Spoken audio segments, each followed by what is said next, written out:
Souvent, on l'entendait dans le passé, si le Québec devient un pays, ça va être le Cuba du Nord, on va avoir le pesos à Pariso, etc.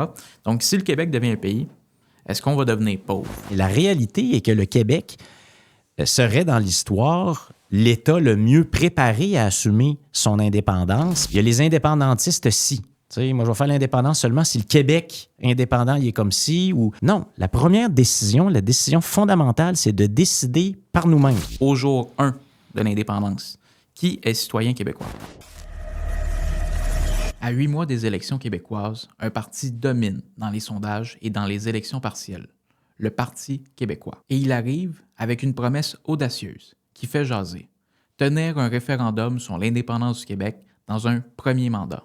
Les libéraux, les caquistes et les conservateurs attaquent et dénigrent le projet indépendantiste. Selon eux, ce n'est pas le bon moment. C'est trop incertain. Le Québec est trop petit, trop pauvre et trop fragile. Ils pensent que les Québécoises et les Québécois ne doivent pas se gouverner comme les 194 pays dans le monde. Aujourd'hui, on en parle avec Pascal Paradis, député de Jean Talon, à Québec pour le Parti québécois. Il répond aux arguments de peur des fédéralistes et nous explique le travail rigoureux du Parti québécois pour préparer l'indépendance. Citoyenneté, finances, économie, passeport, relations internationales, constitution et plus encore. Pascal nous présente une vision claire, celle d'un Québec qui enfin décide pour de bon pour lui-même. Bienvenue à Génération Oui. Vous écoutez Génération Oui, le podcast indépendantiste avec Florence, Marc-Antoine et David. Alors, bonjour à tous, j'espère que vous allez bien. Aujourd'hui, un épisode très spécial. Encore une fois, on est accompagné de Pascal Paradis. Bonjour Pascal. Salut. Très content que tu sois là. Pour les gens à la maison, j'étais supposé être avec Florence, elle a un empêchement. Donc, voilà pourquoi je suis seul aujourd'hui avec toi, Pascal. Pour celles et ceux qui ne te connaissent pas, parce que là, aujourd'hui, on va parler évidemment de l'indépendance, du camp du oui, des arguments fédéralistes et de la préparation que vous faites au Parti québécois pour préparer l'indépendance, notamment la Constitution, les relations internationales, etc. Mais d'abord, pour celles et ceux qui ne te connaissent pas, veux-tu te présenter? Bien, je suis le député de la circonscription de Jean Talon, qui est une circonscription qui couvre les territoires de Sainte-Foy et Sillery dans la capitale nationale, à Québec. C'est là où j'ai grandi, d'ailleurs, où je suis allé à l'école, où j'ai commencé à travailler. Je suis père de 2 enfants, un garçon de 15 ans, une fille de 12 ans. Je suis avocat de formation. J'ai commencé comme avocat plaideur. Donc, en litige, je représentais des entreprises, des personnes, notamment dans le monde des affaires, devant les tribunaux. J'ai fait du droit municipal aussi à l'époque, dans un cabinet à Québec. Puis ensuite, je suis passé au droit des affaires, donc droit international, financement de projets, fusion et acquisition, donc dans le monde des affaires. Détenteur donc d'un diplôme en droit de l'Université Laval, mon alma mater, une université qui est d'ailleurs située dans ma circonscription, dans Jean Talon. Ensuite, une maîtrise à London School of Economics à Londres. Et donc, après quelques années comme avocat d'affaires, j'ai abandonné la pratique privée pour me consacrer à temps complet à une organisation qui s'appelle Avocats sans frontières, qui était toute petite à l'époque. Il y avait quelques dollars dans un compte en banque, on n'avait pas d'équipement, pas de personnel. Les Avocats sans frontières, c'est une organisation de coopération internationale, donc qui vise à appuyer les initiatives des victimes de crimes graves, de crimes contre l'humanité, crimes de guerre, de violations graves de leurs droits humains fondamentaux, à les aider donc à obtenir justice en collaborant entre organisations de la société civile, entre experts, juristes, à travers le monde, et donc d'une toute petite organisation bénévole. Quand j'ai commencé à m'en occuper au début des années 2000, c'est devenu, après 20 ans, une organisation donc, qui comptait environ 150 employés quand moi je suis parti pour me lancer en politique, qui était actif dans 12 pays avec des opérations là, pour environ une quinzaine de millions de dollars par année. Donc, je suis devenu un entrepreneur social, un gestionnaire d'organisation. Et donc, ça m'a permis d'apprendre beaucoup de choses, un peu partout dans le monde, en Afrique, en Amérique latine. J'ai travaillé avec des défenseurs des droits humains, des défenseurs de l'état de droit, de la justice, des gens qui luttent pour leur liberté, contre le racisme, contre la discrimination. J'ai appris beaucoup, mais je suis resté très connecté au fil de ces années à ma communauté au Québec et j'ai toujours été indépendantiste, j'ai toujours été péquiste et je suis devenu encore plus indépendantiste à la lumière de ce que j'ai vu puis de ce que j'ai constaté dans le monde. Donc j'avais le goût du Québec et j'avais le goût de participer à faire du Québec un pays. Alors... c'est ton expérience un peu à l'international qui a renforcé tes convictions à ce moment-là? Tellement. OK. Tellement. Le Québec excelle tellement. Le Québec a tout pour réussir à l'échelle internationale. Le Québec a tout pour prendre sa place dans le concert des nations. J'ai constaté, moi, au fil de ces années, autant quand j'étais avocat d'affaires à l'échelle internationale que lorsque j'étais directeur général d'Avocats sans frontières, j'ai vu que le Québec aurait une voix distincte, une voix unique. Et donc, c'est le temps qu'on participe au Concert des Nations. On a beaucoup à apporter et j'ai constaté aussi que les nations qui se distinguent à l'échelle internationale, c'est celles qui ont une voix, c'est celles qui défendent leurs intérêts par elles-mêmes. Et c'est ce que le Québec doit faire parce qu'actuellement, c'est la voix du Canada qui est entendue à l'échelle internationale, qui a ses intérêts légitimes, mais qui est souvent représentative des intérêts qui sont distincts de ceux du Québec. Donc, nous, c'est le temps qu'on défende nos intérêts à l'échelle internationale. Moi, je l'ai vu. Et je sais qu'on a tout ce qu'il faut pour le faire. On veut être à la table plutôt qu'au menu, si je résume bien. On reparle souvent de ce discours de Mark Carney à Davos, mais il a dit quelque chose qui vaut pour le Québec. C'est ce que le Parti québécois dit depuis toujours. Si on n'est pas à la table, on est au menu. Si on n'est pas assis à défendre nos propres intérêts, à parler de notre propre voix, que ce soit en matière de commerce international, de diplomatie, de représentation de nos entreprises, de lutte pour la découvrabilité de notre culture, dans une époque où les médias sociaux ou les plateformes technologiques changent tout, malheureusement, voilà, c'est Mark Carney qui l'a dit, on va se faire bouffer plutôt que de nous représenter par nous-mêmes. Très intéressant, on aura l'occasion d'y revenir un peu plus tard. Oui, on est déjà dans le nœud de l'affaire. Ça, on a déjà sauté dans le nœud de l'affaire.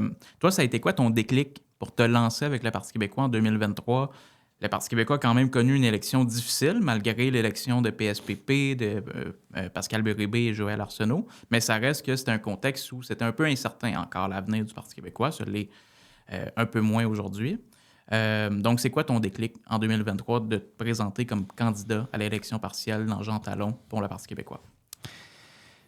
D'abord, ce qui est moins connu, c'est que moi, j'avais commencé à préparer mon départ d'Avocats sans frontières depuis quelque temps déjà, en fait, depuis environ 2 ans. J'avais déterminé qu'au 20e anniversaire de l'organisation, ce serait le temps pour moi de considérer autre chose, mais je n'avais pas déterminé quoi. Donc, je n'avais pas dit je vais aller faire de la politique, mais je disais aussi que c'est bon pour l'organisation, après 20 ans du même directeur général, de passer à autre chose. C'est de la bonne gouvernance, puis c'était bon pour moi aussi. Donc, j'avais commencé à préparer mon départ de l'organisation avec des plans de transition, etc., mais sans savoir ce que moi, j'allais faire après.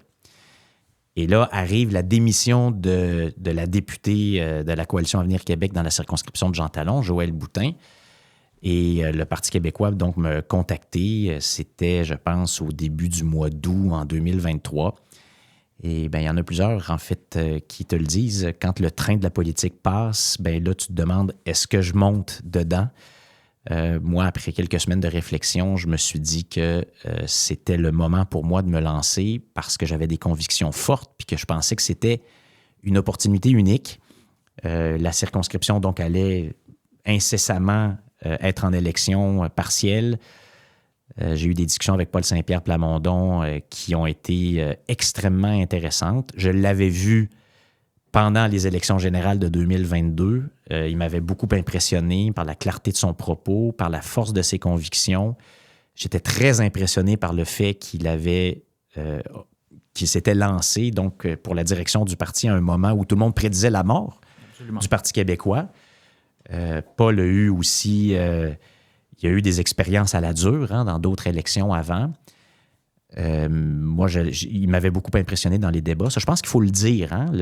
L'arrivée de Paul Saint-Pierre Plamondon à la direction du Parti québécois a été un moment clé. Ensuite, il y a eu toute la question du serment du roi, où là, il se tient debout pour ses convictions avec Joël Arsenault, avec Pascal Bérubé. Tout le monde leur disait que c'était impossible, que c'est depuis toujours comme ça. Puis là, il faut prêter serment à la reine. Donc, à l'époque, je pense que c'était encore la reine. Et autrement, on peut pas. C'était le roi Charles. Ouais. C'était le roi Charles. Donc, on ne peut pas faire autrement que de prêter serment au roi. Puis ils se sont tenus debout pour leurs convictions. Et alors que tout le monde disait que c'était impossible, ils ont fait changer la règle et ils ont siégé après avoir prêté serment uniquement au peuple du Québec.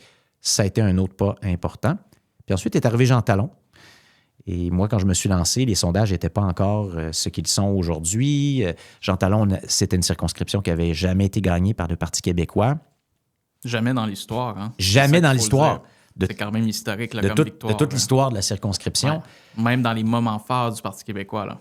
Même sous des gouvernements du Parti québécois, la circonscription était restée libérale jusqu'à ce que la CAQ la prenne dans une élection partielle aussi. Mais encore une fois, c'est la force des convictions. Moi, je me suis dit, c'est ma circonscription, c'est là où j'habite, c'est là où j'ai grandi. Je m'y sens bien. Si on gagne, ça pourrait être aussi un moment décisif, un changement important. Puis si on regarde les sondages, hein, les sondages, c'est pas pour nous guider pour faire de la politique, mais c'est une photographie importante de ce que la population pense. Puis le changement entre notamment entre les intentions de vote pour la CAQ et les intentions de vote pour le Parti québécois, on voit le changement qui s'opère en octobre 2023. Octobre 2023, c'est Jean Talon. Donc, à un moment donné, il faut suivre son cœur. Moi, je l'avais déjà fait une fois quand j'avais décidé d'abandonner la pratique privée, un grand cabinet en droit des affaires pour me lancer avec Avocats sans frontières qui commençait à l'époque, qui était embryonnaire, qu'on a construite ensuite comme organisation. 20 ans plus tard, je me dis, mon cœur et mes convictions me disent que c'est maintenant ou jamais qu'il faut l'essayer. On parle beaucoup de gauche et de droite en politique. Toi, tu te situes où sur ce spectre politique-là? Ah, la grande question. Puis c'est une question qui n'est pas facile aujourd'hui là, parce que qu'est-ce qui est la gauche puis qu'est-ce qui est la droite par rapport au spectre sur l'indépendance du Québec, par rapport aux services sociaux, par rapport aux affaires internationales. Mais bon, on était en point de presse, je pense, au début de la session passée, puis Paul Saint-Pierre Plamondon lui-même discutait de ça, puis il m'a mis dans le groupe de centre-gauche du Parti québécois, puis je pense qu'on peut dire que de fait, c'est un peu comme ça que je me considère, c'est-à-dire, pour moi, les politiques publiques devraient faire en sorte qu'on laisse le moins de personnes derrière ou on ne laisse personne derrière, qu'on s'occupe de ceux qui sont les plus démunis, les plus marginalisés, que ce qu'on veut, c'est que l'État soit capable d'offrir des services publics de qualité, par exemple en matière d'éducation, en matière de santé, qui sont offerts, ces services-là, peu importe le statut social de la personne en question, peu importe que ce soit des Québécois de 15e génération ou de première génération ou récemment arrivés. Donc, pour moi, ce rôle de l'État, il est fondamental et ça, c'est ce qu'on appelle la social-démocratie. Et moi, j'y crois profondément. Mes 25 années de travail à l'échelle internationale m'ont aussi démontré que ça, c'est très important puis que c'est un élément de base pour assurer une société égalitaire, une société sécuritaire, une société pacifique. Bon, en même temps, le Parti québécois a une vision très pragmatique de l'action économique, qu'il faut créer de la prospérité, qu'il faut créer de la richesse, qu'il faut un État le plus efficace possible, qu'actuellement, il y a des éléments du contrat social qui sont rompus, donc la quantité d'impôts et de taxes qu'on paye par rapport à la qualité, à la rapidité, à l'efficacité des services qu'on reçoit, il y a des questions qui se posent et donc il faut aussi travailler sur l'efficacité de l'État. Donc certains considèrent que ça, ce sont des préoccupations plus de centre-gauche, mais je les ai, ces préoccupations-là. Je le disais tout à l'heure, j'ai été dans le monde des affaires aussi, donc j'ai accompagné les entreprises et j'ai été gestionnaire d'une entreprise d'économie sociale, d'une organisation. J'ai vécu ces contraintes administratives qui font en sorte que des fois, ça empêche des organisations d'avancer, de prospérer ou de se concentrer sur leur mission fondamentale.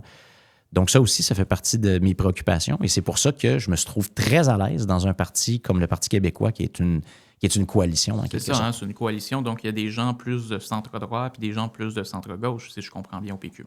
Absolument, et c'est ce qui fait qu'on a des discussions vraiment très intéressantes. Les premières fois, donc, j'ai rencontré Paul pour qu'on discute, est-ce qu'il y avait une convergence entre ma façon de voir les choses puis celle du Parti québécois? J'ai trouvé ça extrêmement intéressant parce que c'est un parti de discussion, c'est un parti de rigueur intellectuelle, c'est un parti de fond où les convictions, où ce qu'on veut proposer aux Québécoises et Québécois repose sur une analyse vraiment très complète de ce qui se passe dans la société, de ce que les experts disent, de ce que sont les meilleures pratiques ailleurs dans le monde, au Québec. Et donc, cette discussion-là entre les députés, dans l'équipe du Parti québécois, au sein du parti, dans ses congrès, dans ses conseils nationaux, est vraiment stimulante sur le plan intellectuel. Très intéressant parce que je suis beaucoup sur les réseaux sociaux. C'est un peu ce que j'essaie de faire pour le mouvement indépendantiste, d'être présent là-dessus. Donc, je lis beaucoup de choses, puis je vois souvent des gens qui disent, des gens de gauche qui vont dire que le PQ est de plus en plus à droite, puis même vers l'extrême droite. Puis là, je vois des gens de droite qui disent que le PQ est très à gauche, de plus en plus à gauche. Fait que je me dis, à quelque part, peut-être que le PQ est une coalition. Hein. Bien, je pense que oui, et c'est un signal. C'est pas l'unique signal, mais ce que tu viens de dire est tellement vrai. Moi, je le vois sous mes publications. Donc là, il y a des gens qui nous disent « Ah, ben là, vous êtes bien trop à gauche. » Puis là, des fois, c'est « Ben là, comment ça se fait que vous êtes rendu à droite de même? » Puis c'est non, c'est qu'on navigue... Bon, hein, vous savez la célèbre phrase, hein, c'est un mouvement qui est ni à gauche ni à droite, il est par en avant pour que le Québec avance notamment vers le pays.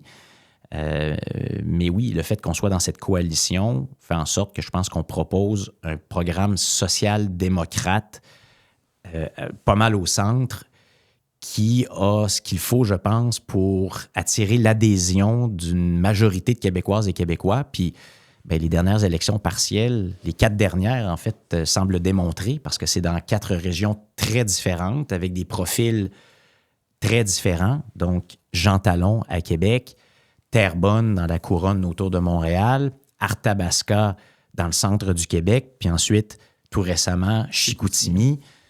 Donc, ces 4 circonscriptions-là ont voté avec des majorités quand même assez importantes pour le Parti québécois, envoyant à la fois un message au gouvernement, mais aussi indiquant que ce que propose le Parti québécois, ça semble générer de l'adhésion au sein d'une majorité de Québécoises et Québécois. C'est vrai, c'est intéressant de voir à quel point le PQ a gagné largement dans ces élections partielles-là. Mais de l'autre côté, les oppositions sont faibles. On a eu... il n'y avait pas de chef pendant un moment au Parti libéral du Québec. François Legault, la CAQ avait un chef, mais ça allait de moins en moins bien. Les convois... Est-ce que tu penses que les victoires du PQ sont significatives pour la formation ou c'était juste un contexte qui était défavorable aux oppositions? C'est un ensemble de facteurs. Moi, ça me fait toujours un peu rigoler là, quand je vois des analystes qui n'ont pas fait du porte-à-porte dans chaque circonscription, là où on a une fenêtre ouverte vers ce que les gens pensent comme jamais auparavant. Moi, j'ai trouvé ça fabuleux, le porte-à-porte. Tu rencontres des milliers de personnes qui te disent comment ils voient les choses, c'est quoi leurs inquiétudes, c'est quoi leurs rêves. Et même au terme, moi, de cet exercice-là, dans Jean Talon, je pense que j'étais un des mieux placés au Québec pour dire pourquoi Jean Talon avait voté comme ça. Mais même là, je me disais, c'est dur à dire. Mais là, tu avais des gens qui, le lendemain, disaient « Voici le message de Jean Talon. » Le premier ministre du Québec a dit « Ah, c'est à cause du 3e lien. » Puis d'autres ont dit « Ah, c'est uniquement un vote de contestation. » D'autres disaient « Non, c'est le Parti québécois qui va chercher cette adhésion. » C'est un ensemble de facteurs, c'est vrai. Le vote de contestation, oui, en partie. Mais je pense que 4 consécutives dans 4 régions différentes, oui, ça veut dire beaucoup de choses. Ça veut dire beaucoup de choses pour un parti dont tout le monde prédisait la mort. Paul me raconte souvent, puis moi, ça, c'est quelque chose qui vient me chercher dans mes tripes, parce que je dis, lui, il est passé à travers de ça. Puis lui, il a pris la direction du Parti québécois à un moment où tout le monde disait, c'est fini. C'était le parti d'une époque pour le Québec, puis là, il a fait ce qu'il avait à faire, c'est terminé. Souvenez-vous, là, tous les commentateurs Ouais, je m'en étaient souviens. unanimes à dire ça. Ah oui, je m'en souviens. Bon, hein, je pense que tu étais là, puis Ouais, tu j'étais l'as là. vécu. Bon, alors tu sais de quoi je parle. Paul, lui, est passé au travers de ça, puis il a décidé de devenir chef à ce moment-là, puis il a dit non, c'est le parti qui colle le mieux aux aspirations du Québec. Et là, maintenant, les gens de Jean Talon, de Terrebonne, d'Arthabasca puis de Chicoutimi viennent de le dire. Pour moi, c'est très significatif. On est passé de 3 à 7 députés. C'est pas rien. Donc, oui, on le prend comme une tape dans le dos. On le prend comme les gens qui nous disent, bien, ce que vous nous proposez, ça nous plaît. Et ce qu'on propose, c'est notre programme avec plein de propositions. On est très actif en matière d'habitation, en matière de santé, d'éducation, d'économie, de sécurité publique. Puis on va bâtir un super programme pour 2026 avec une équipe extraordinaire. Regardez des candidats qu'on est allé chercher à Terrebonne, à Arthabasca, à Chicoutimi, puis ceux qu'on présente déjà pour 2026. On va avoir une position très forte. Ce qu'on propose aussi, c'est de faire du Québec un pays, de se débarrasser du gouvernement de trop qui vient chercher 90 milliards de nos taxes et impôts pour à peu près aucun service. On va s'occuper de nos affaires nous-mêmes. On va prendre notre place à l'échelle internationale. Ça, il y a plein de gens qui disent non, ça fait juste peur aux Québécois. Non, c'est un projet de société qui vient chercher notamment de plus en plus de jeunes. Donc oui, c'est significatif, mais oui, il y a d'autres facteurs. Le vote de contestation, le fait que, comme tu le disais, les oppositions sont en réorganisation actuellement. C'est sûr que les gens ont des critiques légitimes envers le gouvernement. Nous-mêmes, on en a. C'est sûr que les gens voient ce qui se passe au Parti libéral, ce qui se passe à Québec solidaire, etc. Mais je pense que ceux qui essaient de nier que le Parti québécois actuellement génère cet enthousiasme-là cachent tout simplement la plus grande partie de la vérité. Absolument. Parlons justement, tu en as fait mention, de l'indépendance. Toi, comment tu es devenu indépendantiste? Tu disais que tu l'as toujours un peu été? Alors, je l'ai toujours été très fortement. Je viens d'une famille d'indépendantistes, de péquistes. J'ai vu mes parents militer quand ils étaient jeunes. Donc, bien sûr, j'ai trempé dans cette conviction que le Québec est capable, le Québec mérite son pays, que le Québec doit devenir un pays. Mais je l'ai évoqué tout à l'heure, je me suis fait aussi mes propres idées.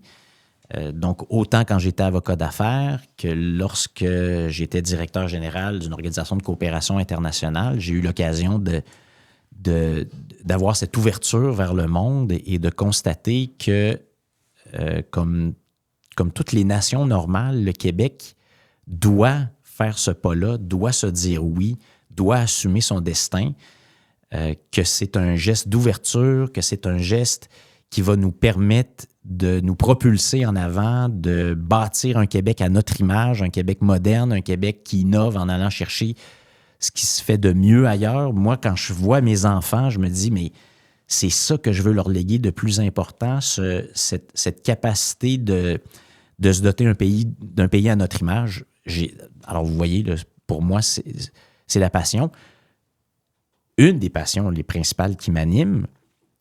Et Paul l'a écrit récemment dans une publication. Paul, il y a quelques jours, après l'élection à Chicoutimi, il dit, moi, je peux vous le dire, Pascal Paradis, Catherine Gentilcorps, Alex Boissonneau, Marie-Carline Laflamme ont décidé de s'engager, puis je suis allé les chercher en leur disant, on va faire du Québec un pays, puis ça fait partie des raisons pour lesquelles ils ont décidé de faire le saut en politique. C'est vrai.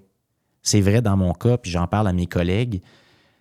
C'est vraiment un élément parmi les plus importants qui dit on va faire ce geste-là, comme d'autres qui viennent d'annoncer leur candidature pour 2026, parce que c'est un des combats les plus importants qu'on a amenés actuellement. Oui, puis c'est l'article 1, c'est le fondement du Parti québécois, donc c'est fondamental. Aujourd'hui, il y a beaucoup d'indécis et de fédéralistes qui nous écoutent à Génération Oui. Si tu pouvais t'adresser à eux en 1 minute pour les convaincre de faire du Québec un pays, qu'est-ce que tu leur dirais? Pour moi, l'élément le plus important, c'est la confiance. De se faire confiance et de se dire que le Québec est capable et doit assumer son destin le plus rapidement possible. Et je le dis notamment parce que un des moteurs de l'argumentaire fédéraliste depuis toujours, en 80, en 95, puis ça a déjà commencé, c'est la peur. C'est d'instiller la peur, qu'on n'est pas capable, que ça va être une catastrophe, que le Québec, contrairement aux 200 nations, ou à peu près 200 nations qui actuellement ont leur propre pays, nous on n'est pas capable. De moins en moins, les fédéralistes sont capables de justifier le fédéralisme en disant « voici ce qui nous apporte, voici ce qui nous fait gagner », parce que ça devient de plus en plus difficile à démontrer objectivement.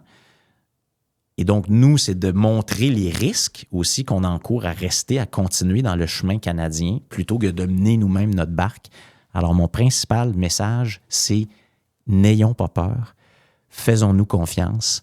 Le Québec est déjà parmi les nations les plus riches, les plus fortes, avec les infrastructures sociales, économiques, parmi les plus fortes du monde.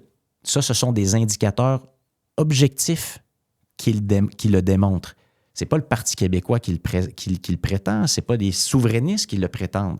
Quand on regarde le PIB québécois, on serait la 27e économie du monde si on était souverain demain.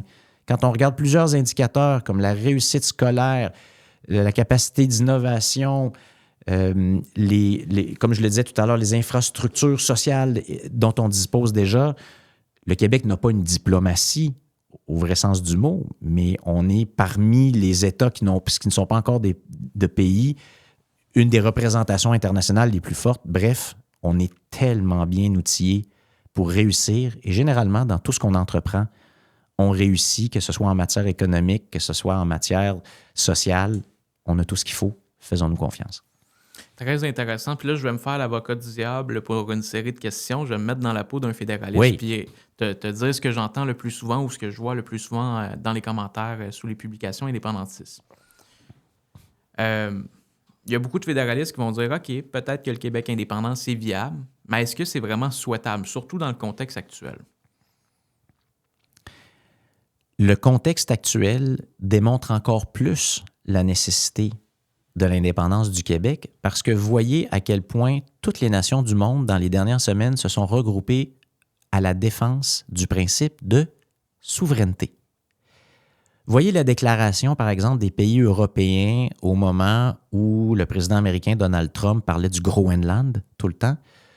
Tout le monde, en fait, les chefs de la plupart des puissances européennes ont signé une déclaration, je pense que c'est le 6 janvier 2026, en disant « La souveraineté est plus essentielle que jamais pour nos nations. » Bien, si elle est bonne pour les nations européennes, elle est bonne aussi pour le Québec. Mark Carney est allé faire son fameux discours à Davos en disant, on l'a évoqué tout à l'heure, si tu n'es pas à la table, tu es au menu. Et là, il se portait à la défense de la souveraineté du Canada. Bien, si ça vaut pour le Canada, ça vaut aussi pour le Québec. L'ancien premier ministre Stephen Harper a parlé de l'importance pour le Canada de défendre sa souveraineté parce que non, on n'est pas des Américains, puis on peut donner la main aux autres nations du monde, aux autres puissances dites moyennes pour défendre nos intérêts. Mais même chose pour le Québec. Donc, le contexte international avec tous ces pays, puis c'est la même chose pour les nations latino-américaines, pour les nations africaines, partout dans le monde, les pays du monde disent la souveraineté, l'indépendance, c'est important. C'est ce qui permet aussi ensuite de défendre tes propres intérêts commerciaux, diplomatiques, de solidarité internationale, mais en fonction de tes intérêts. Puis si tu n'es pas à la table, bien, malheureusement, tu risques de te faire bouffer. Alors, le contexte international actuellement, le mot-clé, c'est souveraineté. Pour avoir la souveraineté, bien, il faut qu'on fasse un pays. Parce que dans le fond, un peuple qui ne se gouverne pas lui-même se fait gouverner par un autre peuple. C'est un peu ça de ce que je comprends. Le Québec, en ce moment, par le Canada, oui, on a des pouvoirs en éducation, on a des pouvoirs en santé dans un paquet de juridictions, mais ça reste que le fédéral va venir contester des lois québécoises comme la loi 21 devant les tribunaux, etc. Donc, au final, on n'est pas vraiment maître à 100% de notre souveraineté, c'est un peu ça? On envoie grosso modo, là, pour simplifier la discussion, la moitié de nos taxes et impôts à Ottawa. Et à Ottawa, nous avons seulement un cinquième des votes. Et c'est connu depuis très longtemps que l'économie canadienne est menée pas en fonction des intérêts du Québec, mais en fonction des intérêts de la province la plus populeuse, puis de la partie statistiquement la plus importante de l'économie canadienne, c'est l'Ontario. En commerce international, actuellement, ce sont les intérêts ontariens, les intérêts albertains qui priment sur les intérêts du Québec. On ne parle pas des intérêts de nos entreprises exportatrices dans le domaine de la haute technologie. On ne parle pas du bois d'œuvre, on ne parle pas tant d'aluminium que d'acier, que de pétrole. Le premier ministre canadien a changé radicalement la position canadienne face à la Chine du jour au lendemain. Jusqu'au début du mois de janvier, la Chine était l'ennemi numéro 1, la menace numéro 1 pour les intérêts économiques et de sécurité nationale du Canada. Et du jour au lendemain, notre premier ministre s'en va se précipiter dans les bras de Xi Jinping. Est-ce que le Québec a été consulté? Non. Est-ce que ça comporte des risques pour les entreprises qui exportent 75% de leurs produits et services aux États-Unis? Oui. C'est ça le problème. On n'est pas maître ni à l'intérieur du Canada de nos décisions, ni en politique extérieure, puis beaucoup de ce qui se passe à l'échelle internationale a des impacts directs sur le prix des biens et services au Québec, sur la prospérité de nos entreprises. Donc, tout ça, c'est interrelié et ça ira pas en s'améliorant. Ça ira pas en s'améliorant parce qu'on vient d'avoir les études sur la démographie du Canada dans les prochaines décennies. Le poids démographique du Québec va continuer à diminuer. Donc, on va avoir encore moins de poids qu'avant au fédéral, moins de pouvoir décisionnel qu'avant. Et c'est déjà démontré que plusieurs des décisions ne se prennent pas dans nos intérêts. Et même dans nos domaines de juridiction. À la Constitution, c'est supposé être que le gouvernement fédéral s'occupe d'un certain nombre de choses, puis le gouvernement du Québec est souverain dans ses compétences, l'éducation, la santé, les affaires municipales, etc. Depuis très longtemps, c'est terminé ce processus, ce principe-là. Le gouvernement fédéral investit massivement dans ce qui devrait être des domaines où le Québec devrait s'occuper lui-même de ses affaires. C'est plus le cas. Alors, on est de moins en moins maître chez nous, de plus en plus soumis au carcan fédéral, dans une constitution d'ailleurs. Donc, le contrat fondamental du pays nous a été imposé en 1982. Les premiers ministres des provinces canadiennes se sont réunis avec le premier ministre du Canada, ont négocié, ont scellé une nouvelle constitution à l'encontre de la volonté du Québec. C'est quand même incroyable. Le contrat fondamental de notre pays nous a été imposé. Je me fais encore une fois l'avocat du diable, puis je le dis pour les gens à la maison, là, lancez-moi pas de roche. Tu parles des investissements du gouvernement fédéral dans les champs de compétences du Québec. C'est pas une bonne chose, là, c'est ça, que le gouvernement fédéral vienne investir dans nos champs de compétences pour nous aider? Ça crée des dédoublements, des contradictions entre ce que le fédéral veut faire et ce que le Québec veut faire. On est obligé de se battre souvent pour que cet argent-là soit investi en fonction de ce qu'on a décidé ici. Et souvent, le gouvernement fédéral va faire exactement le contraire pour des raisons politiques. Par exemple, en matière de protection de notre culture, de notre langue, mais aussi en matière économique. Ça crée de la paperasse. Ça crée un dédoublement de la fonction publique. Donc, la fonction publique fédérale a eu une croissance fulgurante dans les dernières années. Beaucoup de gaspillage de nos fonds, donc de nos taxes, de nos impôts. Tu sais, on a beaucoup parlé de SACLIC, par exemple. À raison, 1,2 milliard gaspillés, mais il y a des scandales qui sont du double, triple ou quadruple de cette importance-là au fédéral.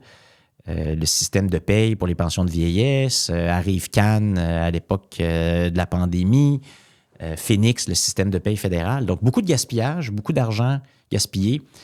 Donc, ce qu'on devrait faire, c'est gérer nous-mêmes nos fonds. Pourquoi on a besoin toujours d'aller quêter la part du fédéral pour construire des infrastructures, pour entretenir des infrastructures? Puis là, il faut négocier toujours avec le fédéral qui a ses propres intérêts. Quand on dit que c'est 6 milliards dont on avait besoin de nos taxes et nos impôts pour gérer la santé, on ne les a jamais eus, les 6 milliards.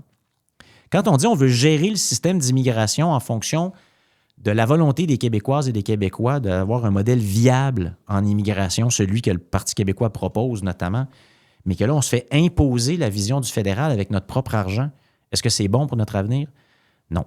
C'est ça, c'est le fédéral qui veut finalement imposer un cadre canadien d'un océan à l'autre. Il veut nous uniformiser, puis c'est que le Québec, il y a une spécificité québécoise, il y a une différence fondamentale. Fait que quand ils viennent créer des programmes, ça ne tient pas en compte de la réalité québécoise. Ça vise souvent à nous uniformiser.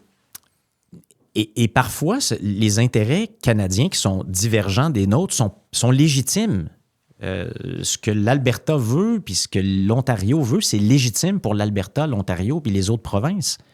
Mais malheureusement, souvent, ça ne concorde pas avec nos intérêts. Donc, parfois, c'est légitime, mais parfois, c'est parce que c'est une volonté du gouvernement fédéral de contraindre le Québec. Parce qu'ils ne sont pas d'accord à Ottawa, puis ils ne sont pas d'accord dans les autres provinces, puis ils pensent qu'ils savent mieux que nous. Par exemple, en matière de vivre ensemble, de laïcité, le modèle multiculturaliste, il est écrit dans la Constitution canadienne, qui, je le rappelle, nous a été imposée. C'est écrit au sein de la Constitution canadienne que leur vision au Canada, c'est le multiculturalisme. C'est pas le modèle québécois. Et ce modèle imposé, c'est pas celui qui nous convient. Donc là, voyez-vous, on dit, on va contraindre, parce que nous autres, à Ottawa, on sait plus que vous autres à Québec, fait qu'on va vous l'imposer. C'est quoi notre modèle à nous ici? Notre modèle à nous, c'est un modèle où il y a un socle commun de valeurs, notamment où la langue française occupe une importance considérable et où il y a un système généreux d'immigration. Il l'a toujours été. Il a changé radicalement par une imposition du gouvernement fédéral autour des années 2017-2018, où là, finalement, il y a une croissance fulgurante de l'immigration. Mais outre ce changement radical imposé par le gouvernement fédéral, on a toujours eu un système où on vise à accueillir les nouveaux arrivants et à faire en sorte qu'il y ait un accueil, une intégration sur la base de la langue française et où ensemble, donc, sur ces valeurs partagées, ce socle commun qui repose sur des valeurs telles que l'égalité entre les femmes et les hommes, la laïcité, une vision, je pense, sociale qu'on pourrait appeler social-démocrate de la société, on construit ensemble notre avenir. Ça, c'est un modèle québécois. C'est un modèle québécois qui est ouvert, que je trouve qui est valeureux, qui est celui qui va nous permettre de prospérer comme société.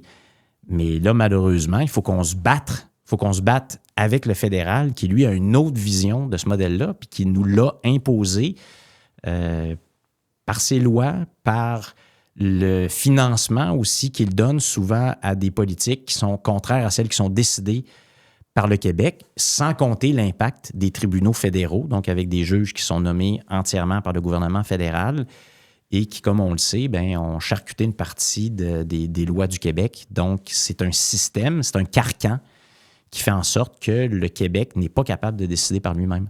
Absolument. Puis je posais cette question-là, ça peut paraître comme une question simple, mais des fois, il y a des jeunes qui ne savent pas exactement c'est quoi le multiculturalisme, l'interculturalisme. Puis il y en a qui entendent quand le Parti québécois est contre le multiculturalisme, qui sont contre le fait qu'il y ait plusieurs communautés culturelles au Québec. C'est pas du tout ça. Au contraire, c'est qu'au Québec, notre vision, c'est qu'on veut que tout le monde se mélange ensemble pour former un grand ensemble, plutôt que la vision canadienne qui est plutôt d'avoir plusieurs petites communautés isolées puis qui ne communiquent pas entre elles. D'aucuns vont l'appeler le communautarisme. Hein? Donc, puis là, tu cherches à faire en sorte que finalement, les divisions sont plus importantes de ce qui nous unit. C'est drôle, moi, quand j'entends tout le discours là, sur ce qu'est le discours, c'est un reproche, hein, le discours identitaire. Mais c'est drôle parce que ce modèle multiculturaliste insiste tout le temps sur les différences. Tu sais, il y a des lignes qui nous divisent selon nos différentes identités, alors que le modèle québécois vise à miser sur ce qui nous unit. Puis c'est un modèle accueillant, c'est un modèle ouvert, mais où il y a ce socle commun qui sert justement à nous unir. Donc, cette vision qui est fausse du modèle qui est proposé au Québec, là, c'est-à-dire qu'il mise là, sur une identité qui serait divisive, c'est l'inverse. C'est l'inverse. Tout tout à fait. Puis tu as fait un bon plaidoyer sur les raisons pour lesquelles on devrait devenir un pays. Tu dis que c'est important aujourd'hui d'avoir notre souveraineté, que tous les États ont leur souveraineté et se battent pour cette souveraineté-là. Ils veulent la protéger, la garantir.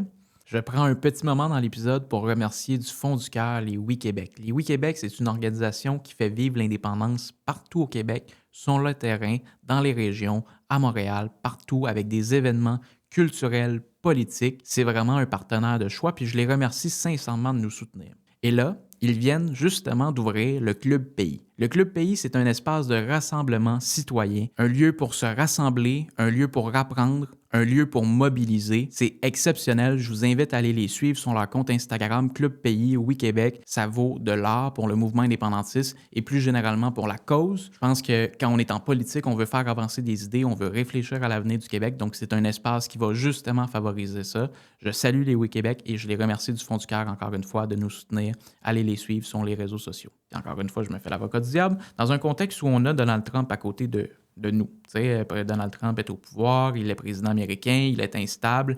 Est-ce que c'est vraiment le bon moment pour faire du Québec un pays? Bon, voyons d'abord ce que l'appartenance au Canada a eu comme résultat pour le Québec.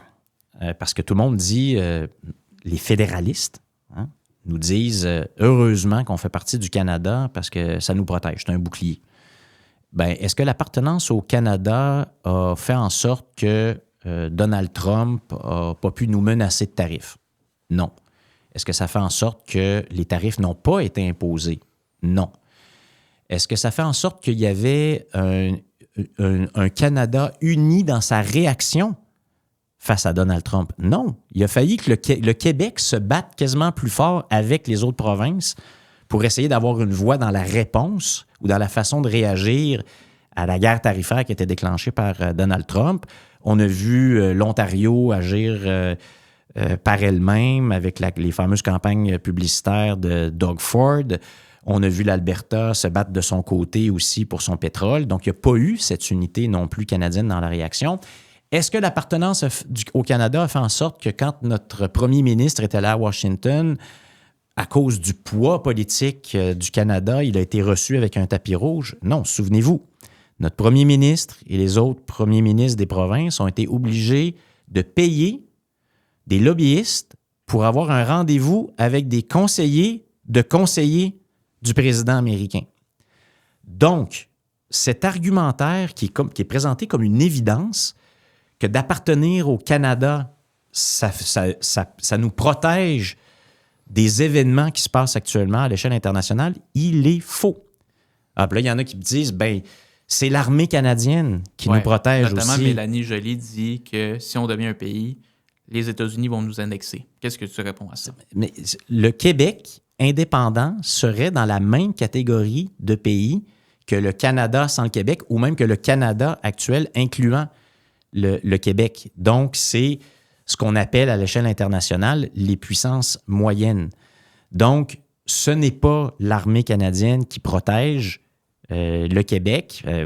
Tout le monde le sait que l'armée canadienne par rapport à l'armée américaine, c'est très différent, mais c'est une série d'alliances, d'éléments de diplomatie internationale, d'intérêts géopolitiques, militaires, économiques, etc., qui font en sorte que le Canada fait partie de cet ensemble nord-américain et un Québec indépendant serait à peu près dans le même contexte. Donc, tout ça pour dire qu'il faut arrêter de penser là, que c'est l'appartenance au Canada qui nous protège, qui est un bouclier. Ce n'est pas vrai. Maintenant, est-ce que le Québec serait capable de se distinguer puis serait capable de négocier ses propres intérêts? La réponse, c'est oui. Comme plusieurs nations de la même dimension que le Québec sont capables de tirer leur épingle du jeu à l'échelle internationale. Prenons les pays scandinaves, par exemple.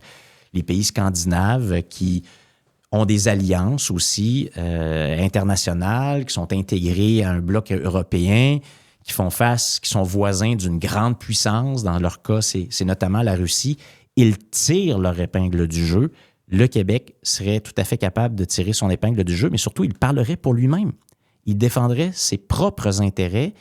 Il ne serait pas constamment soumis aux décisions prises par le Canada en matière de diplomatie, de commerce international, de solidarité internationale. Actuellement, ce n'est pas notre voix qui est entendue, c'est celle du Canada.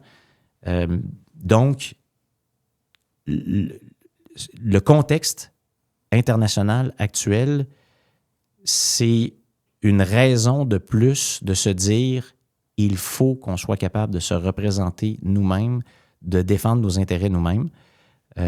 C'est ce qu'il faut se dire. Confiance et pas être soumis à un carcan qui n'est pas le nôtre. Oui, absolument.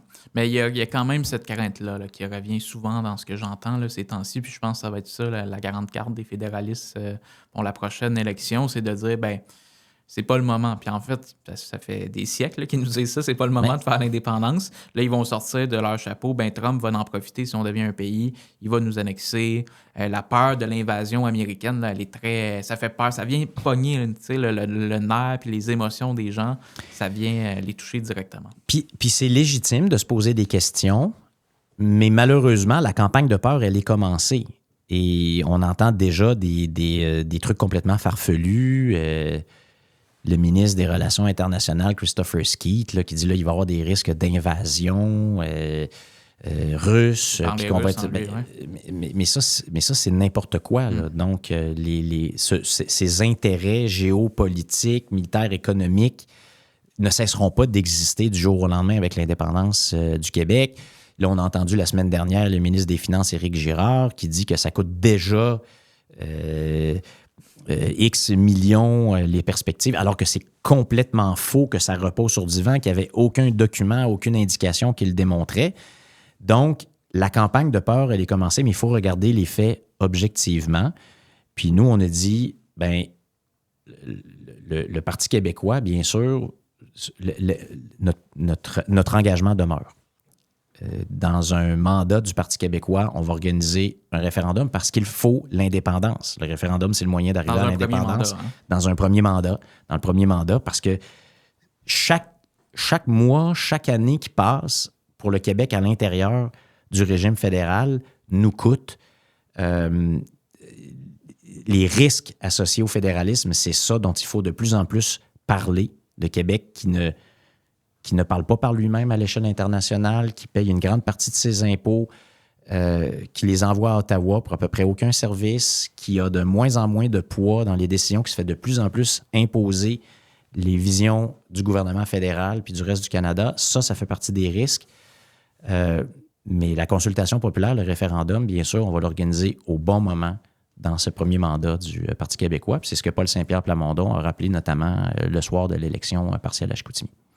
Est-ce qu'il y a la crainte économique qu'on a beaucoup entendue dans le passé, qui va sans doute revenir dans le débat? Souvent, on entendait dans le passé, si le Québec devient un pays, ça va être le Cuba du Nord, on va avoir le Pesos à Pariso, etc.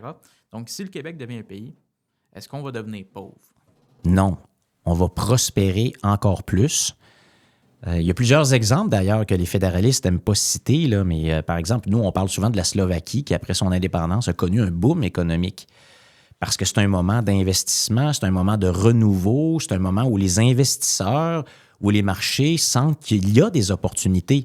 Donc, les fédéralistes ont toujours le discours de la peur, le discours de ce qui ne va pas marcher, mais la réalité est que le Québec serait, dans l'histoire, l'État le mieux préparé à assumer son indépendance par la force de son économie, par la solidité de ses institutions qui sont existantes, par le caractère démocratique de son processus d'accession à l'indépendance.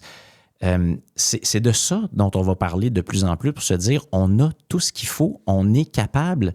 Puis là, les fédéralistes vont être obligés de se dire ben non, on n'est pas capable parce qu'on n'est pas aussi bon que les autres. On n'est pas comme les 200 nations qui ont leur pays actuellement et qui, aucune d'entre elles actuellement, on parlait du contexte international. Avez-vous entendu parler de beaucoup de pays qui sont en train de se dire c'est pas facile à l'échelle internationale, peut-être qu'on devrait abandonner notre souveraineté. Ben non, tous les pays du monde comprennent l'importance de maîtriser l'ensemble des leviers économiques, diplomatiques pour prospérer. Donc, le Québec va être un pays qui va prospérer. Les entrepreneurs du Québec au lendemain de l'indépendance, là, pensez-vous qu'ils vont se rouler en boule sur leur table ou sur leur lit en disant qu'est-ce que je vais faire demain? Mais non, ils vont faire ce qu'on sait faire de mieux au Québec. Ils vont se dire, ben voilà encore une autre occasion de prospérer, d'explorer de nouveaux marchés, de faire des investissements ici au Québec, de développer des nouvelles alliances à l'échelle internationale. C'est ça qui va se passer parce que au Québec, à chaque fois qu'on entreprend quelque chose, on réussit. On est parmi les meilleurs au monde dans tellement de domaines. On a développé des expertises, on a innové dans tellement de domaines où on n'était même pas là il y a quelques années. Prenez la pharmaceutique, les jeux vidéo, l'économie du savoir. On est dans les meilleurs au monde en intelligence artificielle, en quantique. C'est ça l'économie de demain. En énergie renouvelable, en hydroélectricité, on est une puissance mondiale. Ça, les fédéralistes refusent de voir ce discours-là. Mais voyez, nous, on a produit, pas longtemps après mon élection, une 7e analyse des finances d'un Québec souverain qui démontre, encore une fois, qu'on a tout ce qu'il faut pour non seulement, pas juste survivre, pour prospérer, ce qui a mené d'ailleurs à une résolution unanime de l'Assemblée nationale, votée par le Parti libéral, votée par la CAQ, avec Québec solidaire et avec nous, qui dit qu'un Québec indépendant aurait tout ce qu'il faut pour être viable économiquement. Ben oui, absolument, absolument. Puis on le voit aussi par rapport au contexte international, tu y faisais mention, non seulement il n'y a pas de nations qui reculent sur leur indépendance, mais il y a de nouvelles nations qui parlent d'indépendance. Il y a l'île de Bougainville, qu'à peu près personne au Québec connaît. C'est 300 000 habitants, puis ils choisissent de devenir un pays.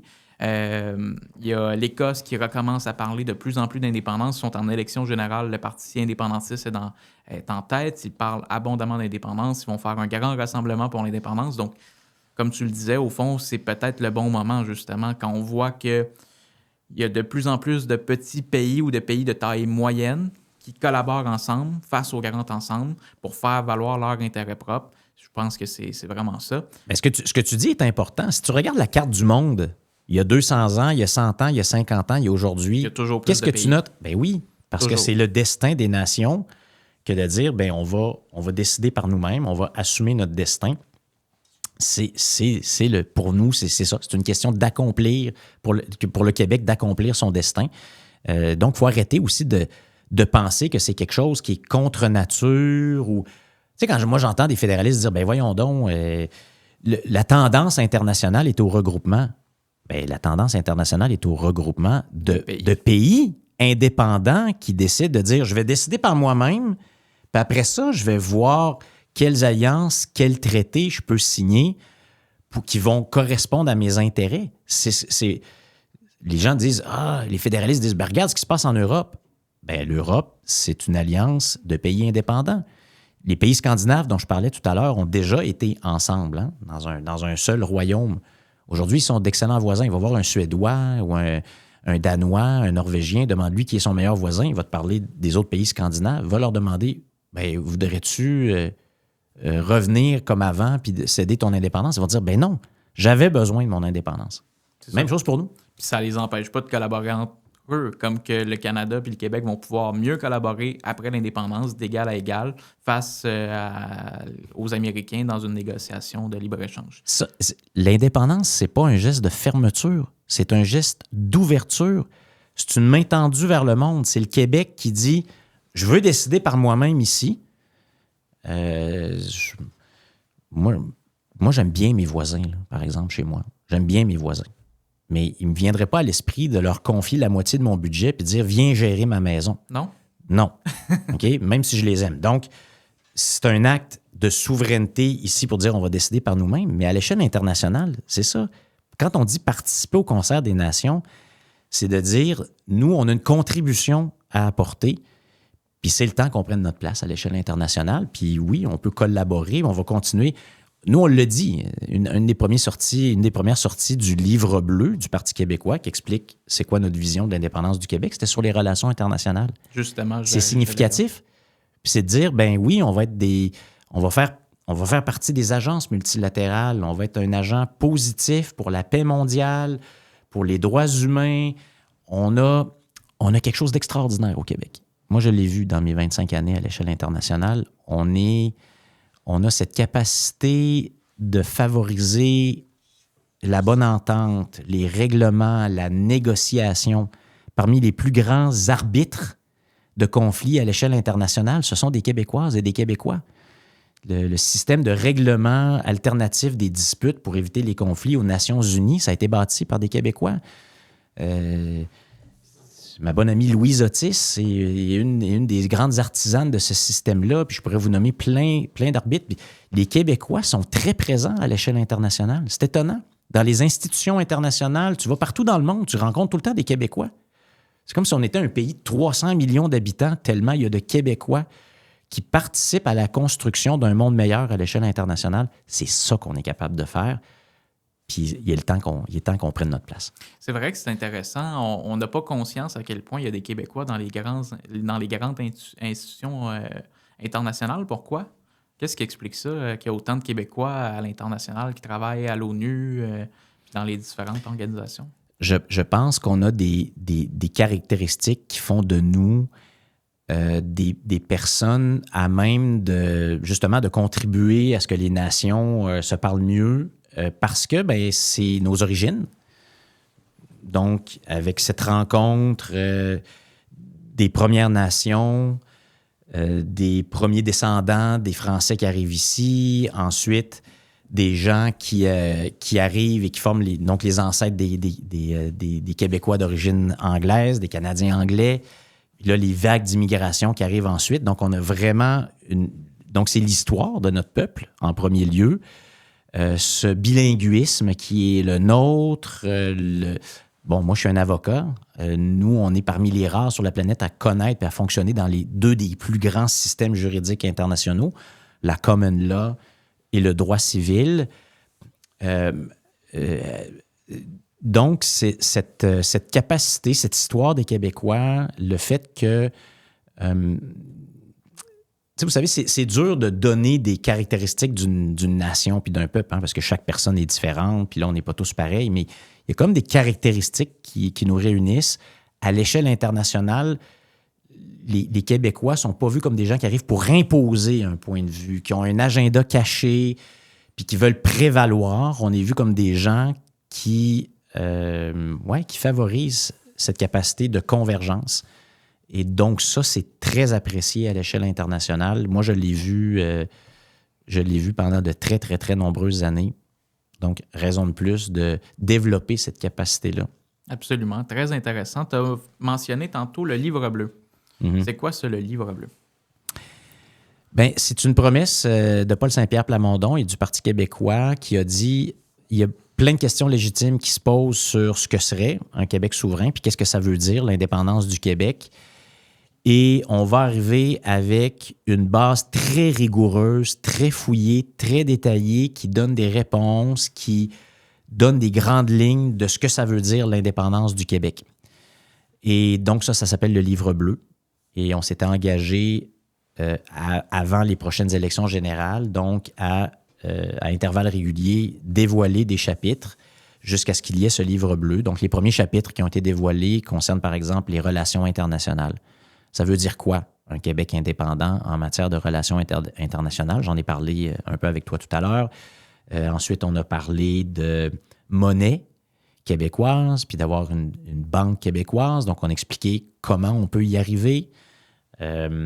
On a parlé ensuite de citoyenneté québécoise. Donc, il y a différents chapitres qui ont été lancés pour expliquer. On a parlé ensuite de questions administratives, etc. Donc, il y a plusieurs questions qui trouvent leur réponse avec le livre bleu.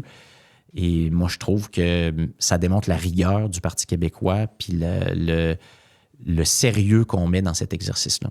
Absolument. On a beaucoup parlé des relations internationales. Ça se sent que c'est un sujet que tu maîtrises et que tu aimes. Parlons justement d'un des chapitres, la Constitution québécoise. Mm-hmm.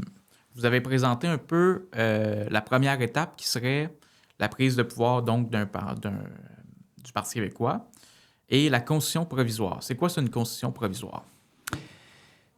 Bien, c'est qu'il faut prévoir donc ce que serait la Constitution du Québec au moment de l'accession du Québec à sa souveraineté. Donc, c'est la base fondamentale, les règles de base qui nous unissent, le temps qu'après un vote favorable à l'indépendance du Québec, il y ait la formation d'une assemblée constituante qui, elle, va permettre aux Québécois de se prononcer sur la Constitution du Québec souverain, la Constitution permanente du Québec souverain, qui aura été donc décidée ensemble dans un processus qui va prendre un certain temps et qui sera ensuite soumise à une autre consultation populaire, comme c'est le cas donc dans plusieurs pays qui se sont dotés d'une nouvelle Constitution dans les dernières décennies. Donc, avant d'avoir cette Constitution, la Constitution complète du Québec, il faut aussi établir les règles de base du fonctionnement d'un pays au lendemain d'un vote favorable. Alors, c'est ça la Constitution provisoire, c'est la première étape c'est ça, c'est qui une étape mène de vers... transition. C'est une étape de transition. Qui va l'écrire, puis comment ils vont l'écrire, ces gens-là, cette Constitution-là? Ben nous, on dit donc qu'au lendemain de l'élection d'un parti québécois, donc va se mettre en place une commission itinérante qui va faire des consultations pour jeter les bases de ce que doit être les fondements. Et nous, on donne comme exemple un projet de constitution qui avait été préparé en 1995. Et donc, c'est un exercice qui permet de jeter les fondements du fonctionnement démocratique de notre société. Là. C'est vraiment les éléments de base pour dire, bien là, on a besoin de ça au lendemain de l'accession du Québec à la souveraineté, le temps qu'on se dote de la Constitution complète. Puis là, la Constitution complète, ça va être une assemblée constituante? Oui. Comment ça fonctionne, donc, ça?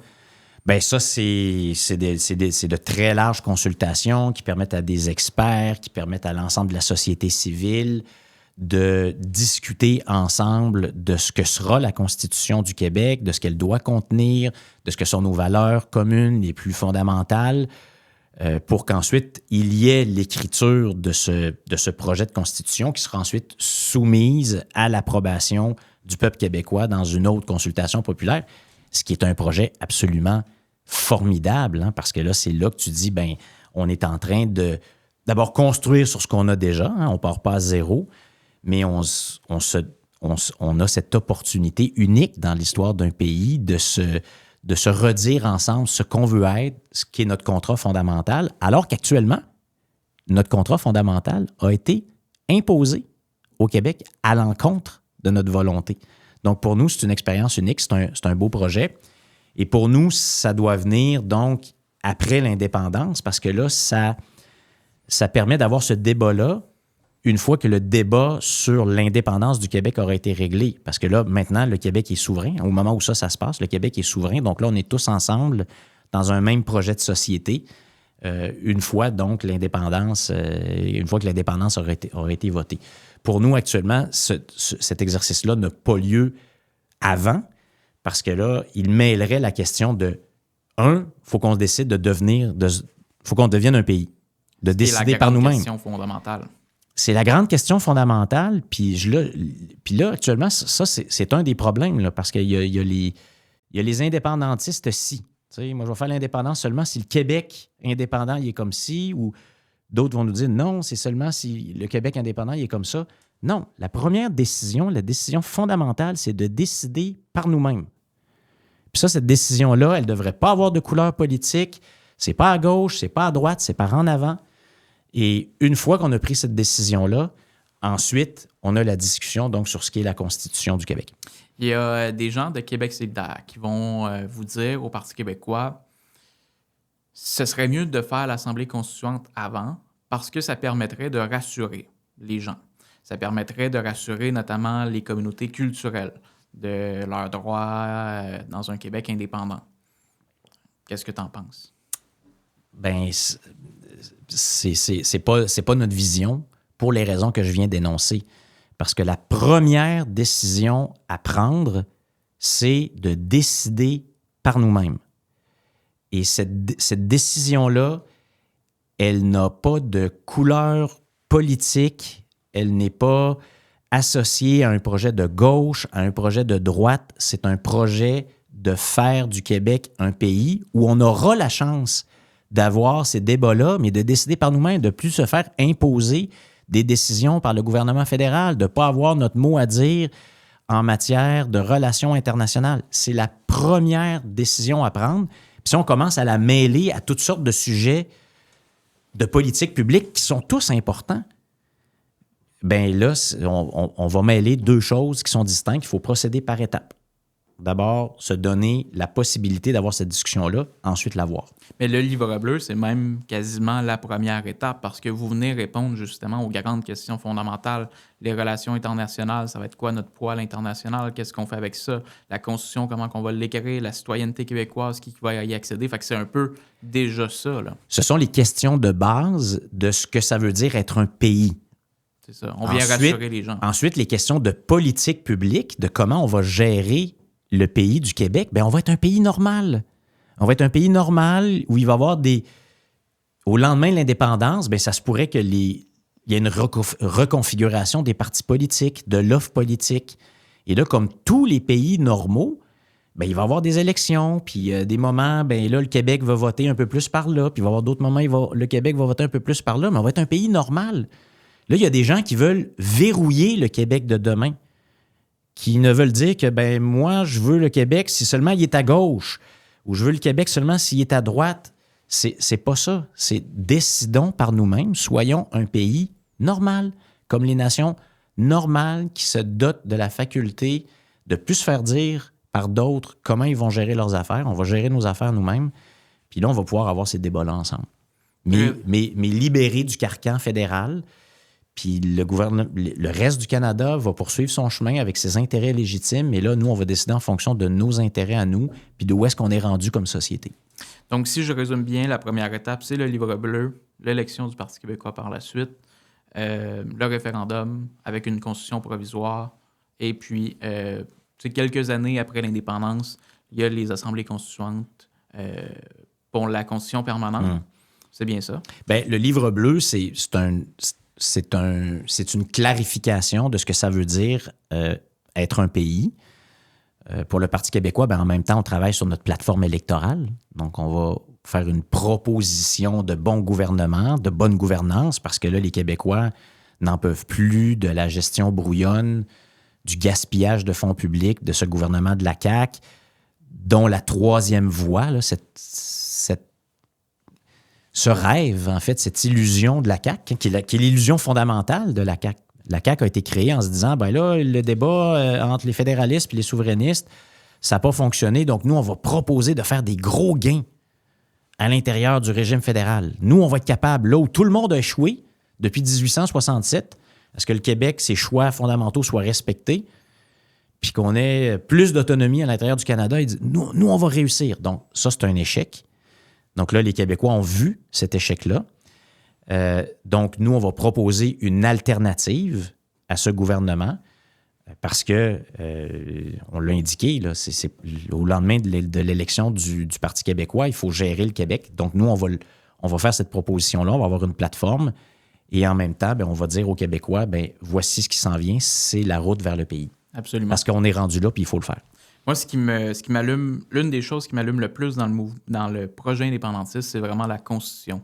Parce que pour la première fois de l'histoire du Québec, du peuple québécois, on va enfin avoir une Constitution qui va être écrite et approuvée par et pour le peuple. Exact. C'est pas une Constitution qu'on va se faire imposer, comme qu'on s'est toujours fait imposer les constitutions dans l'histoire du Canada, par la force, par cette imposition-là du pouvoir fédéral. Ça va être terminé. Il n'y aura plus de coups de couteau, il n'y aura plus de nuit des longs couteaux. Enfin, on va pouvoir écrire. Puis c'est fondamental, c'est la Constitution, parce qu'on le voit, on l'a vu pendant la pandémie, même les conservateurs vont être d'accord avec ça, de se dire c'était pas parfait comment que ça fonctionnait, la démocratie au Québec. On pourrait l'améliorer.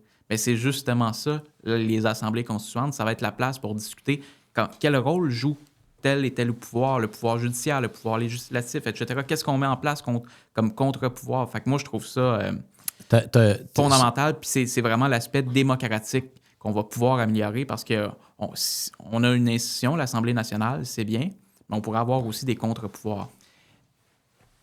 Ce que tu viens de dire est tellement important parce que, encore une fois, la campagne de peur des fédéralistes puis le discours sur l'indépendance occulte tout le temps ce que ça veut dire comme occasion unique dans l'histoire d'un peuple de se redéfinir, de construire une infrastructure constitutionnelle. Ce que ça veut dire, c'est comment fonctionne notre société.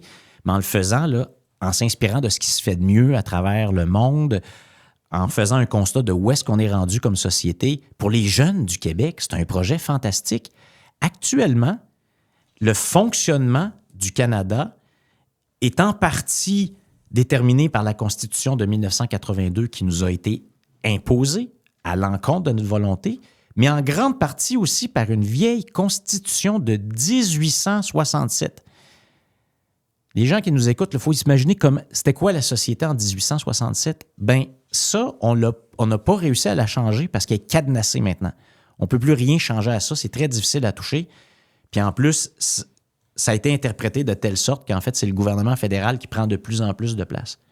Donc, on peut continuer à fonctionner dans ce vieux carcan qui nous a été imposé parce que, tu l'as mentionné, la Constitution de 1867 aussi, ça n'a pas été un gros processus démocratique accepté par la volonté populaire Il n'y a pas eu de référendum. de ce qu'étaient les Québécois à l'époque. Non.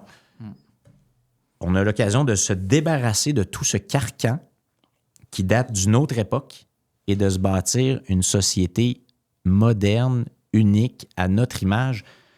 Qui va redescendre du pouvoir vers les régions, vers les jeunes, vers le peuple au final. Ben oui. Puis encore une fois, je le dis, c'est pas qu'on part à zéro. On va partir d'un Québec qui est déjà fort de son infrastructure sociale, ce qui veut dire ses institutions qui existent déjà, de sa force économique, mais qui va avoir l'occasion de se redéfinir aussi en grande partie, tu le disais tout à l'heure, par exemple, de comment on fonctionne dans les régions, comment on décentralise, comment on imagine le fonctionnement de nos institutions fondamentales. C'est extraordinaire ce que ça va vouloir dire.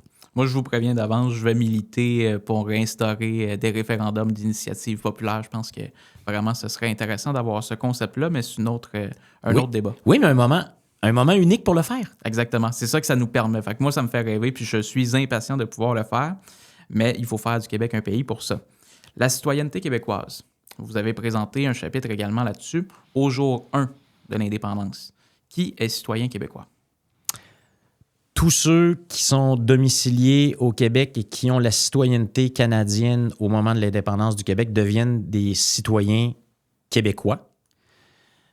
Puis ensuite, on a énoncé quelles sont les règles, qui sont les règles usuelles aussi qui permettent d'acquérir la citoyenneté québécoise. Donc, généralement, c'est par la filiation ou c'est par le fait qu'on est au Québec. Donc, c'est les deux grandes façons. Puis ensuite, il y a le processus de naturalisation qui sont des règles qui vont, grosso modo, les règles fondamentales, c'est à peu près les mêmes un peu partout dans les démocraties occidentales. Au lendemain de l'indépendance du Québec, tu ne perds pas non plus automatiquement ta citoyenneté canadienne. Donc, ça, c'est un argument qui a toujours été utilisé par les fédéralistes, mais ce n'est pas ce qu'indique le droit canadien actuellement qui permet la double nationalité.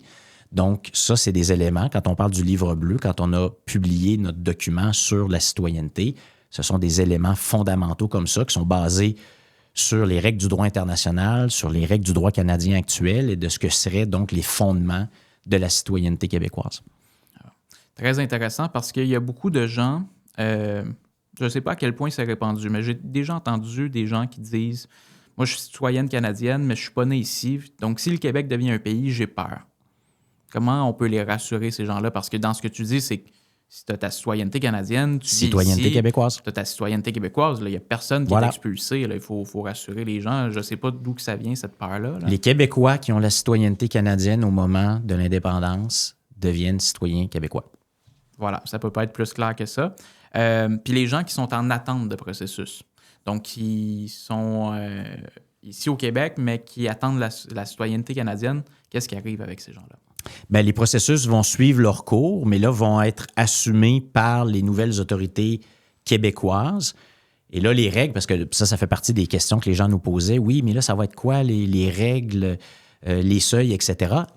Là, ça devient des questions de politique publique qui vont être décidées, donc, après l'indépendance du Québec. Mais en gros, les processus ne tombent pas au lendemain de l'indépendance du Québec. Les processus se poursuivent et sont repris en fonction des règles qui sont déterminées par le gouvernement du Québec après l'indépendance du Québec. Très intéressant. Je ne l'avais pas prévu, mais on peut peut-être en parler un peu, la monnaie du Québec indépendant. Donc, vous avez présenté que le Québec indépendant aurait sa propre monnaie. Ou pourrait avoir sa propre monnaie. nous, dans ce chapitre du Livre bleu, on fait l'hypothèse que la solution optimale pour la prospérité économique du Québec, ça serait qu'à peu comme tous les pays du monde, le Québec ait sa banque centrale et sa monnaie. On démontre encore statistiques et chiffres à l'appui, historiques à l'appui, que le Québec aurait tout pour avoir une monnaie forte, qui a du succès sur les marchés avec une banque centrale forte. Mais pour nous, ce qui est important, c'est de dire que ça va être une commission indépendante qui va gérer ce processus-là. Donc, au lendemain de l'indépendance, c'est le dollar canadien qui continue à avoir cours et cette commission-là est mise sur place. Elle est indépendante. Ce sont des experts du monde de la finance, du monde gouvernemental qui vont étudier la question, qui vont faire une proposition et qui vont prévoir une période de transition parce que la posture du Parti québécois, c'est la posture du pragmatisme et de la stabilité. De rien bousculer pour faire en sorte que les choses se passent bien, pour générer de la confiance. Et nous, encore une fois, notre hypothèse, c'est que la commission, à la fin, va dire ce qui va permettre au Québec de mieux prospérer, c'est d'avoir sa monnaie et sa banque centrale. On a d'ailleurs mis 3 hypothèses sur la table, donc le dollar canadien, dollar américain ou une nouvelle monnaie québécoise. Et là, on analyse les tenants et aboutissants de chaque option. Mais ce qu'on dit, c'est que nous, on ne dira pas « voici ce que la commission va devoir décider », c'est qu'on va laisser travailler la commission. C'est ça. J'ai beaucoup aimé justement dans votre présentation, tu y as fait mention, vous présentez le scénario où on garde le dollar canadien, avantages, désavantages. On prend le dollar américain, avantages, désavantages. On crée la monnaie québécoise. Tu sais, c'est très rigoureux, c'est très pragmatique, puis tout ça, ça se fait. On voit aussi le processus de combien de temps on met le comité d'experts, etc. Fait que tout ça est très détaillé. Fait que quand j'entends les fédéralistes nous parler d'instabilité, d'incertitude, je ne le vois pas. Ça vient d'où? Où pourrait avoir cette incertitude-là puis cette instabilité-là? Bon, d'abord, merci de le mentionner. Le Livre bleu, c'est un travail très rigoureux qui est fait pas dans l'optique de présenter des hypothèses qui ne se peuvent pas. On regarde les faits tels qu'elles sont, les données telles qu'elles sont objectivement, parce que notre intérêt, c'est de présenter la proposition et les solutions les plus plausibles, les plus rigoureuses possibles. Donc, le chapitre sur la monnaie, c'en est un exemple, mais tous les autres chapitres sont bâtis comme ça, sur la base donc d'une analyse très rigoureuse et très objective des faits. Sur la question donc de l'instabilité, de l'insécurité, de l'incertitude, ça aussi, c'est une grosse balloune gonflée à l'hélium dans la campagne de peur des fédéralistes parce que ce que les marchés démontrent, ce que l'analyse des données démontre, et je le sais parce que je les ai de nouveau analysées la semaine dernière quand Éric Girard a encore lancé ce ballon-là, ça démontre, y compris dans les années 90, donc qui sont les années du dernier référendum sur l'indépendance du Québec, que ce qui détermine les coûts, par exemple, d'intérêt sur la dette, c'est la santé financière d'un État et la gestion des finances publiques d'un État. Donc, quand les taux d'intérêt deviennent plus avantageux pour le Québec par rapport, par exemple, à l'Ontario ou à d'autres provinces, c'est parce que c'est une gestion rigoureuse des finances publiques puis des bons gouvernements, y compris à l'époque des gouvernements du Parti québécois. Quand c'est plus difficile par rapport aux autres provinces, c'est parce que c'est une période où les marchés jugent que la gestion des finances publiques est moins bonne, comme il se passe actuellement. Là où les taux d'intérêt sur la dette du Québec ont décroché de ceux de l'Ontario, c'est printemps 2024. Qu'est-ce qui s'est passé le printemps 2024? C'est pas parce que là, soudainement, les gens se sont mis à parler plus de l'option du Parti québécois. C'est parce que le gouvernement caquiste d'Éric Girard, alors qu'il disait « nous allons avoir un déficit de 3 milliards », annonce un déficit de 11,3 milliards, si je me souviens bien. Donc là, les marchés disent « oh, c'est inquiétant ». Donc là, le taux d'intérêt change et ça a été confirmé l'année suivante quand Standard & Poor's, une des grandes agences de cotation de comment on juge la capacité de remboursement d'un État, c'est ça une agence de cotation, là, elle a décoté le Québec en citant 5 grandes raisons dans son analyse, notamment donc les deux déficits historiques consécutifs. Le ministre Girard lui-même s'est plaint du manque de transferts fédéraux pour les infrastructures. Intéressant, hein? Donc les problèmes du fédéralisme. Donc, il y avait plusieurs raisons, mais de santé économique. Il n'y a jamais personne qui a parlé d'option du Parti québécois là-dedans. Donc, cet argument-là de l'incertitude, puis des marchés là, qui verraient le Québec que l'indépendance du Québec comme un risque qui ferait bouger les marchés de manière structurelle vers le bas. Non, ce n'est pas démontré par les faits. C'est ce que je viens de dire qui est démontré au fil des dernières décennies. Ben oui, absolument.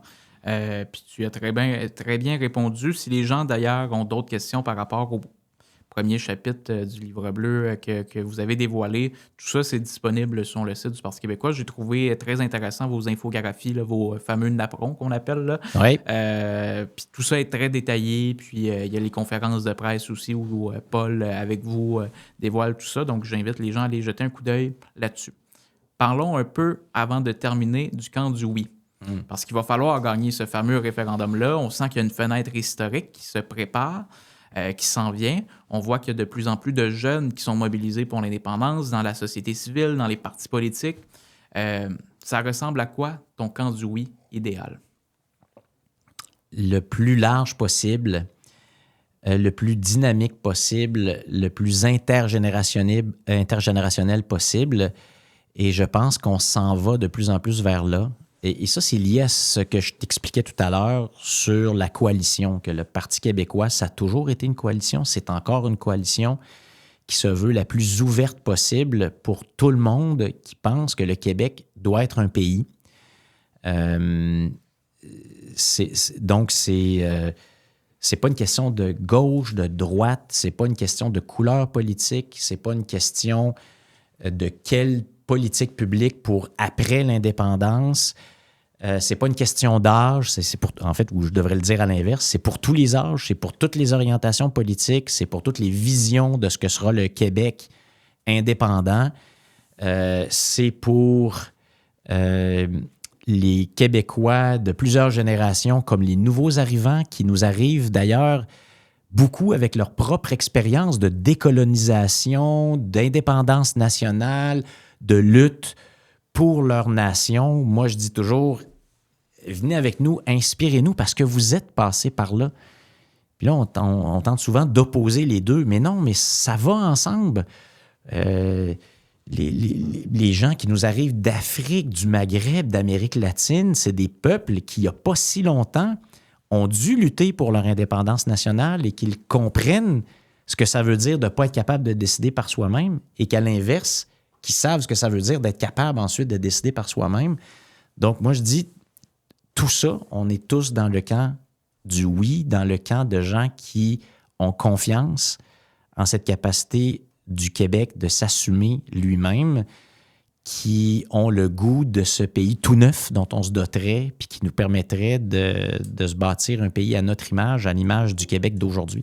C'est fascinant dans ce que tu dis parce que Alejandra Zagamendez, qu'on a reçu hier, donc député de Québec solidaire, disait exactement la même chose par rapport aux Québécois et aux Québécoises qui sont issus de l'Amérique latine, de l'Afrique, qui ont connu cette expérience-là de la décolonisation, de se battre contre un empire. Ils sont en très bonne position pour comprendre la lutte québécoise. Donc, il faut aller les chercher, ces gens-là. Puis je pense que c'est un chemin aussi dans lequel on peut marcher avec les Premières Nations. On est dans un processus de réconciliation et je pense que ces processus vont ensemble trop souvent, artificiellement, y compris de manière très assumée par le gouvernement fédéral de tenter de nous opposer alors que c'est un chemin dans lequel on peut marcher ensemble. Et vous nous voyez très actifs d'ailleurs dans nos relations avec les Premières Nations. C'est un sujet qu'on met sur la table, dont on discute ensemble. C'est un chemin aussi pour la communauté d'affaires, pour nos gens d'affaires, dont il y en a bien plus qu'on pense, qui sont des indépendantistes, ou certains ne le sont pas encore, mais savent très bien qu'on a tout ce qu'il faut pour être indépendant. Donc, il y a plein de secteurs de notre société dont on pense que c'est pas naturel pour eux. Les Québécois de la communauté anglophone, même chose. De plus en plus, il y en a des gens qui voient exactement ce qu'on voit sur les problèmes avec le gouvernement fédéral, ce gouvernement fédéral qui ne nous représente pas plus et qui ne représente pas plus, qui gaspille l'argent, qui décide à notre place, puis qui disent, moi, finalement, je la veux, l'indépendance du Québec. Donc, je vois que c'est très rassembleur comme projet parce que c'est très moderne, c'est très inclusif. Donc, moi, je le vois comme un camp qui est capable de déplacer des montagnes. Je l'espère bien. Puis, comme je le disais, il y a vraiment un espoir dans la jeunesse pour tout ça. Quels sont les prochains... j'imagine que tu ne peux pas le dire. Fait que j'allais m'essayer quand même, mais je vais être plus réaliste. Il y a combien de chapitres du Livre bleu qui sont à venir? Les annonces s'en viennent.